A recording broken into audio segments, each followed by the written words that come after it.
Excretion. तो excretion का मतलब क्या होता है? देखो, हमारी बॉडी में काफी सारी मेटाबॉलिक एक्टिविटीज होती हैं। अब उन मेटाबॉलिक एक्टिविटीज से काफी सारी यूजफुल चीजें भी बनती है, जैसे कि रेस्पिरेशन में ऑक्सीजन की मदद से एनर्जी बनती है। पर उस एनर्जी के बनने में कुछ चीजें वेस्ट भी बन जाती है, जैसे कि CO2। वो हमारे लिए टॉक्सिक है, तो हमको उसको करना होता है रिमूव। तो ऐसे ही removal of toxic waste from our body is known as excretion. Excretion in animal on the basis of waste product excreted. जो एक्सक्रीशन होता है वो एनिमल्स में 3 कैटेगरीज में डिवाइडेड होता है। एक होते हैं अमोनोटेलिक। देखो, ऐसा होता है, हमने अपनी बॉडी में खाना खाया, अब उस खाने में हमने खा लिया प्रोटीन जितने यूज होने थे उतने तो यूज हो गए। अब जो एक्स्ट्रा प्रोटीन है उनका क्या? अब वो प्रोटीन आते हैं लिवर के पास, और लिवर उन प्रोटीन्स को तोड़ देता है और सिंपल यूनिट्स में basically ammonia, urea, uric acid, इन सब में तोड़ता है लिवर उसको, रोडेल देता है ब्लड में। अब ब्लड क्या करता है? ब्लड सर्कुलेट होता है और उस जो भी वेस्ट होता है उसको ले जाता है किडनी के पास, और फिर किडनी क्या करती है? उस वेस्ट को बाहर निकाल देती है। देखो, अमोनिया सबसे पहले बनता है। अमोनिया को बेसिकली एक्सक्रीट करने के लिए काफी सारा पानी चाहिए होता है। अब जो ऑर्गेनिज्म अमोनिया की फॉर्म में वेस्ट को बाहर निकालते हैं उनको हम बोलते हैं अमोनोटेलिक। देखो, ये ज्यादातर ऑर्गेनिज्म काफी सारी फिशेस और अमीबा वगैरह ही होते हैं जो कि पानी में रहते हैं। देखो, अमोनिया को निकालने के लिए काफी सारा पानी चाहिए। अब तुम कहोगे कितना पानी? 2 लीटर तो हम वैसे ही पीते हैं। कहोगे तो 3 लीटर पी लेंगे, तो नहीं, इतना कम पानी नहीं, बहुत सारा पानी चाहिए होता है। तो इसके लिए जो ऑर्गेनिज्म के पास पानी की इतनी अवेलेबिलिटी होती है तो फिर तो वो निकाल देते हैं अमोनिया की फॉर्म में। अब जिनके पास नहीं है इतने पानी की अवेलेबिलिटी, वो क्या करेंगे? तो लिवर क्या करता है? अमोनिया को और लेस टॉक्सिक फॉर्म में कन्वर्ट कर देता है। अमोनिया सबसे ज्यादा टॉक्सिक होता है, उसका ही लेस टॉक्सिक फॉर्म होता है यूरिया। तो जब लिवर इसको लेस टॉक्सिक फॉर्म में कन्वर्ट करता है तो उसको बेसिकली कम पानी चाहिए होता है एक्सक्रीट आउट होने के लिए, और जो ऑर्गेनिज्म यूरिया की फॉर्म में वेस्ट को एक्सक्रीट आउट करते हैं उनको बोलते हैं यूरियोटेलिक ऑर्गेनिज्म। ये बेसिकली थोड़ी बहुत फिशेस में भी होता है, फ्रॉग्स, मैमल्स, और फिर देन आते हैं सबसे ही गए गुजरे लोग, जिनके पास जितना पानी हमारे पास अवेलेबिलिटी होती है उतने पानी की भी अवेलेबिलिटी नहीं होती। भाई, तो अपने दीवार पे चल रही छिपकली को देखो और सोचो इसको कहाँ से इतना पानी मिलेगा कि ये यूरिया निकाल पाए? तो हाँ, सही बात है, उसके पास इतना पानी नहीं है। तो फिर उसकी बॉडी में क्या होगा कि वो जो यूरिया है उसको भी लेस टॉक्सिक फॉर्म में कन्वर्ट कर दिया जाएगा, जिसको बोलेंगे हम यूरिक एसिड। और उस यूरिक एसिड को एक्सक्रीट आउट करने के लिए बहुत कम पानी चाहिए होता है, और ये सबसे लीस्ट टॉक्सिक फॉर्म होती है। ये बेसिकली बर्ड्स, रेप्टाइल्स, इंसेक्ट्स वगैरह में पाया जाता है। तो बेसिकली अब आते हैं एक्चुअल ह्यूमंस पर। देखो, ह्यूमंस में जो एक्सक्रीशन होता है, यानी कि वेस्ट प्रोडक्ट को एक्सक्रीट आउट करने के काफी सारे तरीके हो सकते हैं, जैसे कि स्वेटिंग, एक्सक्रीशन, एजेशन। लाइक ह्यूमंस में जो एक्सक्रीशन होता है उसके लिए जो प्राइमरी ऑर्गन होता है वो होता है किडनी, और बाकी कुछ एडिशनल ऑर्गन्स भी होते हैं जो कि एक्सक्रीशन में मदद करते हैं, जैसे कि स्वेट ग्लैंड, सेबेशियस ग्लैंड्स जो कि स्किन में होती हैं, वो स्वेट की फॉर्म में यूरिया बाहर निकाल देती हैं, और लार्ज इंटेस्टाइन जो कि इजेशन करता है, सलाइवरी ग्लैंड। देखो, ऐसा ना, सलाइवा जब बनता है ना सलाइवरी ग्लैंड में, तो वो थोड़ा थोड़ा सा फॉर्म में ना यूरिया बाहर निकालते रहता है। और लिवर तो है ही, लिवर के बिना तो किडनी भी नहीं निकाल पाएगी वेस्ट। देखो, लिवर के बिना तो किडनी एक्स्ट्रा पानी तो फिल्टर आउट कर लेगी, पर जब उसको बना बनाया यूरिया ही नहीं मिलेगा तो फिर वो नाइट्रोजनस वेस्ट को कैसे बाहर निकालेगी?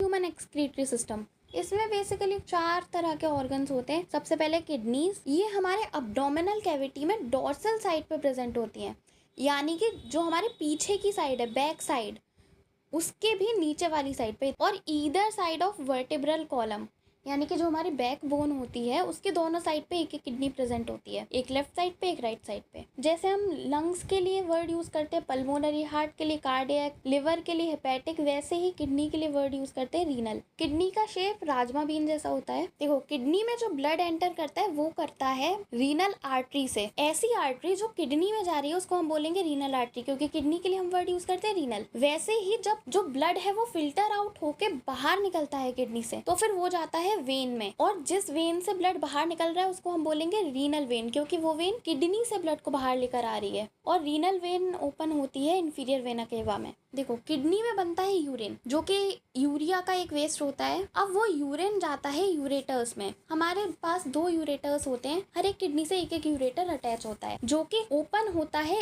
एक यूरिनरी ब्लैडर में, जहाँ पे यूरिन स्टोर होती है। और यूरिनरी ब्लैडर जो होता है वहाँ पे बेसिकली नर्व्स की भी सप्लाई होती है, इसीलिए तो जब हमको प्रेशर आता है वॉशरूम का तो फिर हम उसको थोड़ा सा कंट्रोल कर पाते हैं। अब जब ये यूरिनरी ब्लैडर फुल हो जाएगा तो फिर तुमको अर्ज होगा यूरिनेट करने का, तो फिर यूरेथ्रा के थ्रू जो यूरिन होती है वो हमारी बॉडी से रिलीज हो जाती है। तो अब आते हैं नेफ्रॉन्स पर। तो नेफ्रॉन बेसिकली सेल्स होते हैं जो कि हमारी किडनीज को बनाते हैं। किडनी के स्ट्रक्चरल और फंक्शनल यूनिट नेफ्रॉन्स ही होते हैं। तो स्ट्रक्चर ऑफ नेफ्रॉन देखो, जो रीनल आर्टरी होती है वो किडनी में जाके डिवाइड करती है आर्टिल्यूल्स में, और फिर उन सारे आर्टिल्यूल्स में जो हर एक आर्टिल्यूल होता है वो डिवाइड हो जाता है पतली पतली कैपिलरीज में, और हर एक आर्टिल्यूल की कैपिलरीज मिलकर एक गुच्छा सा बना लेती हैं। उसको हम बोलते हैं ग्लोमेरुलस। ग्लोमेरुलस कुछ नहीं, बेसिकली एक टफ्ट ऑफ ब्लड कैपिलरीज ही होता है। और अब बात करते हैं रीनल ट्यूब्यूल्स की, यानी कि जो हमारे नेफ्रॉन्स होते हैं उसमें जितने भी ट्यूब लाइक स्ट्रक्चर्स हैं उनकी। तो ये जो ग्लोमेरुलस होता है ये एक बेसिकली कप लाइक स्ट्रक्चर, जिसको हम बोलते हैं वुमेन्स कैप्सूल, उसके ऊपर रेस्ट कर रहा होता है। और फिर ये वुमेन्स कैप्सूल बेसिकली आगे कंटिन्यू होता है पीसीटी में, प्रॉक्सिमल कॉन्वोल्यूटेड ट्यूब्यूल। अब यही पीसीटी बाद में कंटिन्यू होता है लूप ऑफ हेनले में। देखो बेसिकली यहाँ से पीसीटी कंटिन्यू हो रहा है डिसेंडिंग लिम्ब में, जो कि बाद में जा रही है लूप ऑफ हेनले में। और फिर ये जो लूप ऑफ हेनले ये कंटिन्यू हो रहा है असेंडिंग लिम्ब में। जो लिम्ब नीचे आ रही है वो डिसेंडिंग, जो ऊपर जा रही है वो असेंडिंग, और जो नीचे है वो लूप ऑफ हेनले। अब यही असेंडिंग लिम्ब जाके कंटिन्यू हो जाता है डीसीटी में, यानी कि डिस्टल कॉन्वोल्यूटेड ट्यूब्यूल। ये बाद में कलेक्टिंग ट्यूब से कनेक्टेड होता है, जो बेसिकली छोटी सी होती है। और फिर ये जो कलेक्टिंग ट्यूब है ये एक बड़ी सी कलेक्टिंग डक्ट में ओपन होती है। जो एक कलेक्टिंग डक्ट होती है उससे कई सारे नेफ्रॉन्स के कलेक्टिंग ट्यूब्स कनेक्टेड होते हैं, और ये जो कलेक्टिंग डक्ट है ये ओपन होती है यूरेटर में। और जो हमारे पास ग्लोमेरुलस था वो बेसिकली ये बाद में दोबारा से एक आर्टरी में कनेक्ट हो जाता है, और फिर वो आर्टरी क्या करती है पीसीटी और लूप ऑफ हेनले के लेवल पर आते ही कई सारी कैपिलरीज में दोबारा से डिवाइड हो जाती है, और फिर पीसीटी, लूप ऑफ हेनले और डीसीटी के अराउंड एक जाल टाइप का बना लेती है, और फिर से दोबारा से कंटिन्यू हो जाती है एक वेन्यूल में, जो कि कनेक्टेड होता है रीनल वेन से, और रीनल वेन कनेक्टेड होती है इंफीरियर वेना केवा से। तो अब जानते हैं कि आखिर यूरिन बनता कैसे है नेफ्रॉन्स की मदद से। देखो ग्लोमेरुलस बेसिकली कैपिलरीज ही तो है ना, ये कैपिलरीज थोड़ी सी ज्यादा परमिएबल होती हैं, बनी ये भी सिंपल स्क्वेमस एपिथेलियम से ही होती है। अब इन कैपिलरीज के अंदर कंपैरेटिवली प्रेशर थोड़ा ज्यादा होता है। अब ये कैपिलरीज जो कि ग्लोमेरुलस की होती हैं, इनसे बेसिकली कुछ सामान बाहर आ जाता है। क्या क्या सामान होता है? प्लाज्मा, नाइट्रोजनस वेस्ट, पानी, ग्लूकोज, अमीनो एसिड्स और आयंस वगैरह। अब ये जो बाहर आया सामान है इसको हम बोलेंगे फिल्ट्रेट। अब तुम कहोगे ग्लोमेरुलस में क्या बचता है, तो भाई ब्लड सेल्स, प्लाज्मा प्रोटीन्स वगैरह बचते हैं ग्लोमेरुलस में, और इस ही स्टेप को हम बोलते हैं अल्ट्रा फिल्ट्रेशन। देखो नाम पर मत जाओ, पूरा प्रोसेस समझो। अब ये जो फिल्ट्रेट है ये जाएगा पीसीटी में, और पीसीटी के लेवल पर ब्लड को रियलाइज होगा कि भाई एक्साइटमेंट में आते आते हमने कुछ ज्यादा ही चीजें निकाल दी, अब कुछ चीजें रीअब्सॉर्ब करनी पड़ेंगी क्योंकि वो काम की हैं। देखो बताया था ना कि ये जो बाद में ग्लोमेरुलस से आर्टरी आती है वो फिर से कैपिलरीज में डिवाइड होकर इनके आसपास एक जाल बना लेती है। तो उसी जाल की ब्लड कैपिलरीज दोबारा से ग्लूकोज, अमीनो एसिड, आयंस और पानी को रीअब्सॉर्ब कर लेती है। सारा पानी नहीं, जितना एक्स्ट्रा होता है उसको अब्सॉर्ब कर लेती है। अब यही बाद में जाता है लूप ऑफ हेनले से होते हुए डीसीटी में। अब यहाँ तक हमने देखा कि यहाँ पर जो फिल्ट्रेट आया था उसके कुछ सब्सटेंसेस का यहाँ पे रीअब्सॉर्प्शन हुआ है, तो इस प्रोसेस को हम नाम दे देते हैं रीअब्सॉर्प्शन। अब रीअब्सॉर्ब तो सारी काम की चीजें हो गई। अब जो भी चीज बची वो जाती है लूप ऑफ हेनले से होते हुए डीसीटी में। अब डीसीटी में जाकर ब्लड को रियलाइज होता है कि अभी भी भाई हमारे अंदर कुछ तो वेस्ट है जो हम और निकाल सकते हैं।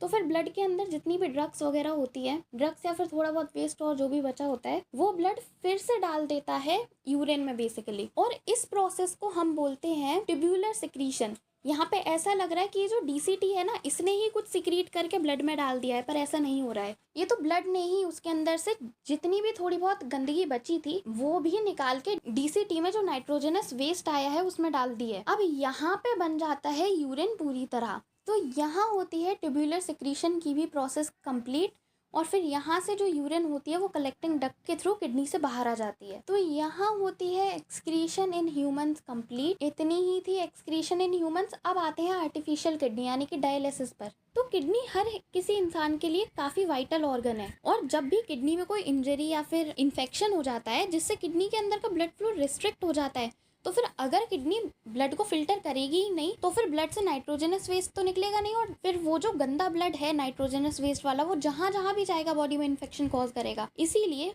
ब्लड को साफ करना काफी इंपॉर्टेंट होता है। और जब किसी इंसान की किसी किडनी में इन्फेक्शन होता है वो थोड़े दिनों बाद सही हो जाएगा, पर जब तक सही नहीं होता है तब तक तो ब्लड को फिल्टर करना पड़ेगा ना। तो उसके लिए यूज होता है आर्टिफिशियल किडनी यानी कि डायलिसिस का। तो इसमें क्या होता है, इंसान के ब्लड वेसल से खून निकाला जाता है और फिर उसको एक सेलुलोज ट्यूब में डाला जाता है। ये जो सेलुलोज ट्यूब होती है ये बेसिकली सेमी परमिएबल होती है, एक सेल की तरह। और ये जो ट्यूब होती है ये ओपन होती है एक टैंक में जिसके अंदर भरा होता है डायलाइजिंग फ्लूइड या फिर डायलाइजिंग सॉल्यूशन। अब ये सॉल्यूशन की खास बात ये होती है कि इसका कॉम्पोजिशन एकदम हेल्दी प्लाज्मा जैसा होता है, यानी कि इसमें 92 से 95% पानी होगा। देखो ये जो सेलुलोज ट्यूब है ये गई इस टैंक में, जिस टैंक में भरा हुआ है काफी सारा डायलाइजिंग फ्लूइड या डायलाइजिंग सॉल्यूशन। और ये जो डायलाइजिंग फ्लूइड होता है इसके अंदर बेसिकली नाइट्रोजनस वेस्ट नहीं होता है, बाकी इसका कॉम्पोजिशन हेल्दी प्लाज्मा जैसा ही होता है। अब जो ह्यूमन है उसके अंदर से जो ब्लड आता है सेलुलोज ट्यूब से होते हुए, जब वो इस डायलाइजिंग फ्लूइड में आता है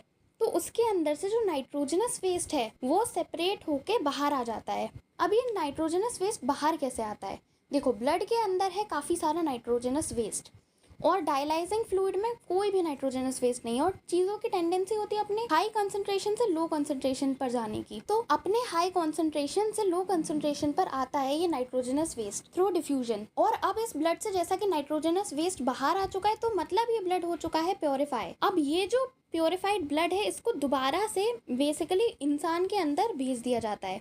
देखो ऐसा नहीं होता जो इंसान की ब्लड वेसल है उसके अंदर से एकदम से सारा खून चूस लिया। देखो एक जगह से खून निकाला जाता है तो दूसरी जगह से प्योरीफाइड खून अंदर भेजा भी जाता है, as this is similar to the function of kidney. पर फिर भी यहाँ पे कुछ डिफरेंस है, जैसा कि यहाँ पे कोई भी अब्जॉर्प्शन का इन्वॉल्वमेंट नहीं होता। पर एक बात नोटिस की कि अगर इस डायलाइजिंग सॉल्यूशन से बार बार हम ब्लड को पास करा रहे हैं तो उसके अंदर का जितना भी नाइट्रोजनस वेस्ट होगा तो वो इस डायलाइजिंग सॉल्यूशन के अंदर आ जाएगा। यानी कि इस डायलाइजिंग सॉल्यूशन में भी तो कभी नाइट्रोजनस वेस्ट का कॉन्सेंट्रेशन ज्यादा हो जाएगा ना। पर अगर इस सॉल्यूशन में नाइट्रोजनस वेस्ट का कॉन्सेंट्रेशन ज्यादा तो छोड़ो, अगर इक्वल भी हो गया उतने नाइट्रोजनस वेस्ट के जितना कि नाइट्रोजनस वेस्ट है ब्लड के अंदर, तो फिर ब्लड का नाइट्रोजनस वेस्ट आएगा ही नहीं इस डायलाइजिंग सॉल्यूशन में। डायलाइजिंग सॉल्यूशन में भी उतना ही नाइट्रोजनस वेस्ट है, ब्लड के अंदर भी उतना ही नाइट्रोजनस वेस्ट है। तो ऐसा ना हो तो इसीलिए जो यूज डायलाइजिंग सॉल्यूशन होता है, यानी कि ऐसा डायलाइजिंग सॉल्यूशन जिसके अंदर नाइट्रोजनस वेस्ट है उसको बाहर निकाला जाता है एक साइड से, और वहीं दूसरी साइड से फ्रेश डायलाइजिंग सॉल्यूशन को अंदर डाला जाता है ताकि जो टैंक है उसके अंदर नाइट्रोजनस वेस्ट का कंसंट्रेशन हमेशा कम ही बना रहे।